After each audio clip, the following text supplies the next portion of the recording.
Long sitting is always a trouble అండి. ఇప్పుడు software వాళ్ళకి బ్యాక్ పెయిన్ వస్తుంది. నెక్ పెయిన్ సాఫ్ట్‌వేర్ వాళ్ళకే వస్తుంది. ఎనీ డెస్క్ జాబ్ తీసుకోండి.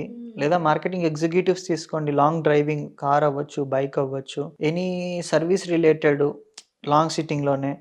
ఇవన్నీ ఏంటిది అంటే back related issues, spine related issues generate చేస్తానే ఉంటాయి. మీరు ఎంత వద్దనుకున్నా ఇట్ విల్ జనరేట్. ఎందుకు? మీ లైఫ్ స్టైల్ అది. ఇప్పుడు నేనే ఉన్నానండి. నేను ఒక డాక్టర్‌ని. అయితే నుంచొని చేయాలి డ్యూటీ లేదా నేను కూర్చొని చేయాలి నా duty. Because I have to treat the patient by standing or I have to sit and counsel them. కూర్చొని కౌన్సిలింగ్ చేయాలి, ఎక్స్‌ప్లెయిన్ చేయాలి కండిషన్ గురించి. ఇది నా డ్యూటీ. అంటే నేను కూర్చొని ఉన్నప్పుడు నా స్పైన్ మీదే ఒత్తిడి పడుతుంది.